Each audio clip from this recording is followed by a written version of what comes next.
everyone, my name is Ananda Cahya and today I want to retell a novel called The Sand of Time by Sheldon.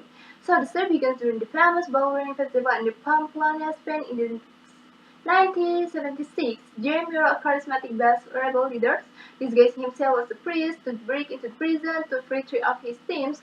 To Ricardo Malado and Felix Carpio escape with him, but the other Zamora dies under tortures. The escape is tragic when they both are delivery reels into the street, killing innocent people, including a child, an elder, and a woman.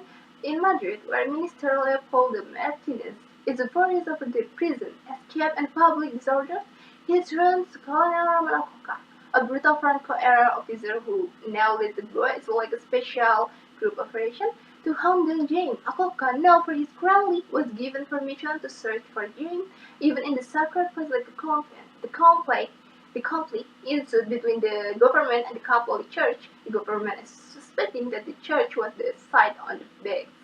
Meanwhile, Davila, a strict Sisterian convent where the sisters lived in the solitude and humility. Sister Lucia, a woman hiding from the police, goes undercover at the convent. She has the lifestyle but still consider it as temporary refuge. At the time, Colonel and his men were preparing to attack the convent, suspecting that the James and his team is hiding there.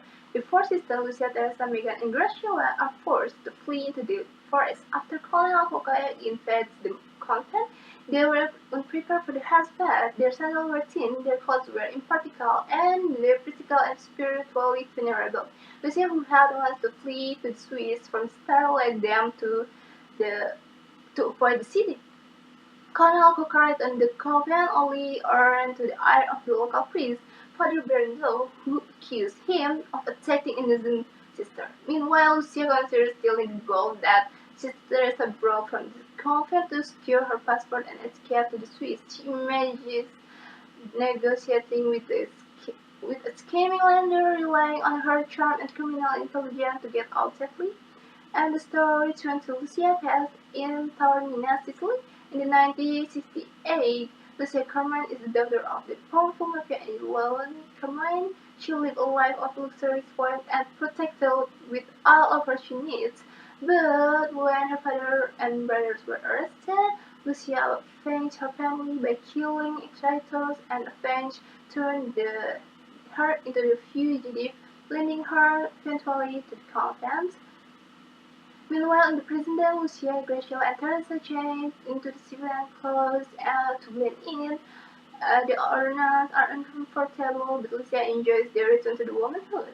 Megan becomes suspicious of the priest, Friar Carrillo, whom they have just met, because how he knows the modern music and movie is he has been isolated for decades. Sure enough, when they return, Sister Graciela is almost raped by Carrillo. And then the story turns to Graciela's past. Graciela's mother was a prostitute, often brought different men every day. And Graciela grew up with her mother, but activities, but Graciela still diligently went to church as if what her mother did could not affect the things she likes.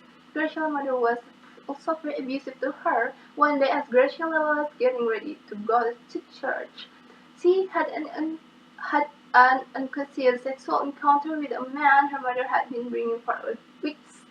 And then, when her mother came back and saw what they were doing, Graciela's mother hit her over the head and until she was unconscious. That eventually led to her life in convent.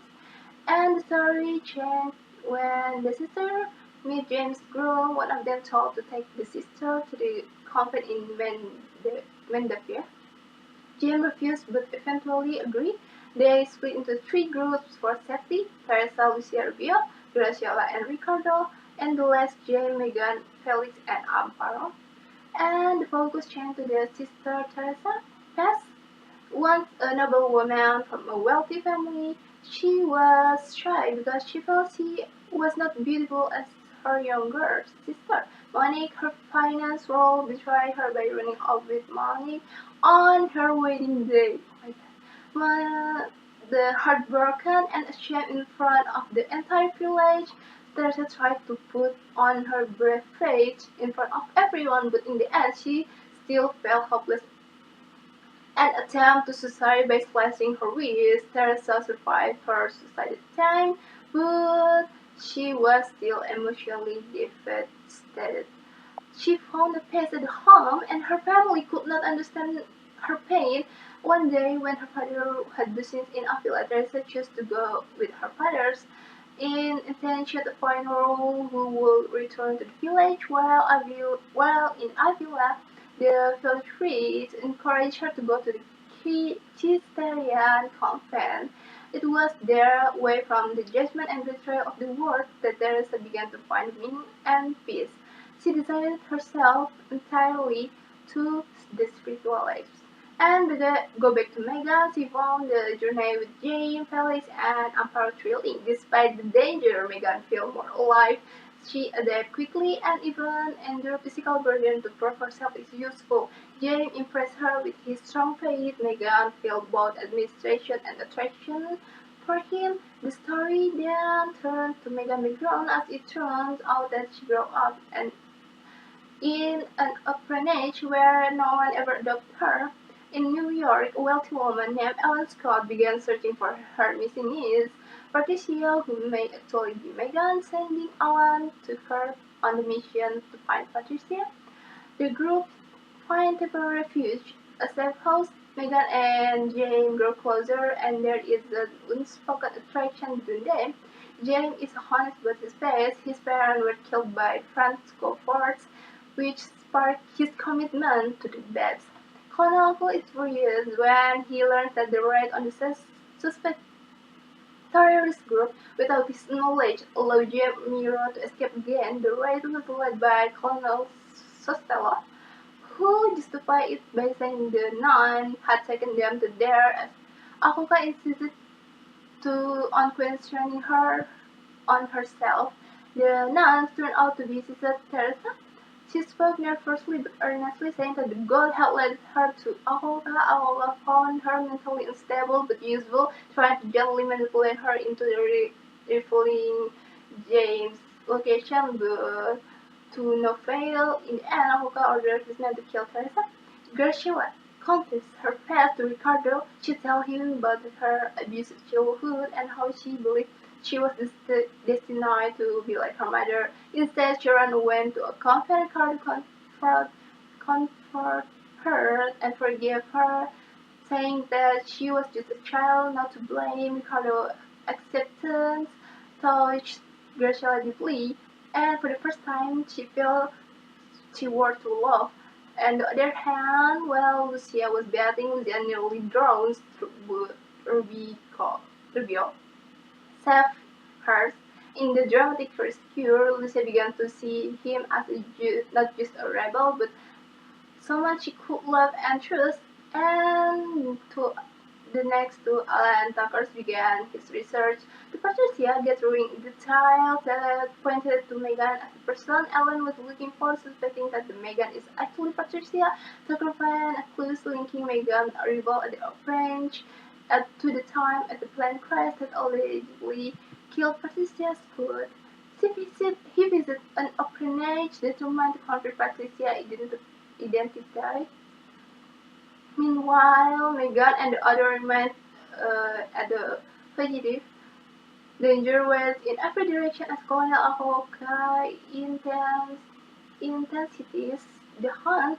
James and Megan hid in the house while soldiers surrounded the area. When they knocked the door, Megan briefly answered and pretended to be a distraught mother with two children sick with typhoid. Her performance was so convincing that the army captain immediately retreated, fearing infection. James was astonished by her ingenuity and courage. And the group was approaching the French border. James grew increasingly anxious. Sensing a threat, Megan sees the burden he carries as a leader, but also his emotional distance. They passed through the several towns with caution, realizing Colonel Okpa was still looking for them. The closer they got safety, the higher the tension. As they were near to France, James prepared a decoy fan to fool Okpa. He prepared a deceptive Fan filled with unreliable passengers, Alka fall for it and storm the fan only to find innocent strangers. On the hill, James and his teams witnessed the incident from the safe distance. He explained to Megan that the good leaders must think like his enemy, and she increasingly impressive with his keen instincts. Tensions arise as they find temporary shelter, but as it turned out, Alka has managed to overrun them. James has to just take him not to get the rest of the gang. Meanwhile, Alan Tucker is convinced that Megan is atrocious good. They long lost their heir to the throne. Tucker prepares to bring her back to Alan Scott, and the story switches to Lucia for a moment. She stands alone in the hotel in Swiss, contemplating her decision to leave Rubio. Despite their love, she knew there were different worlds. She boarded a plane to Rio, starting a new life again alone. Lucia chose freedom over comfort. Megan, now successful businesswoman at the Scott industry, and on her way to California on plane, she read a newspaper article about the death sentence on James Miro and decided to save James once again. At that night, a friend crossed the French border carrying what appears to be James' dead body. However, it's overlooked. It's farmhouse in a farmhouse in Vegas.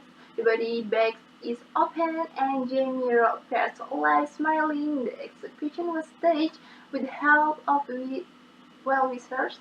Megan was there too, white or red wine. She asked, calm and relaxed.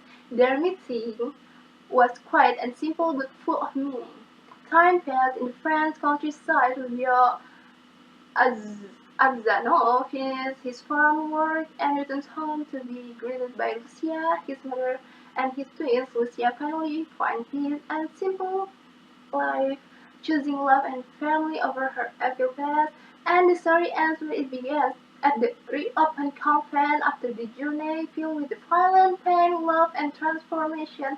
All the characters finally find sense of the peace and the purpose. Thank you for your attention. Bye bye.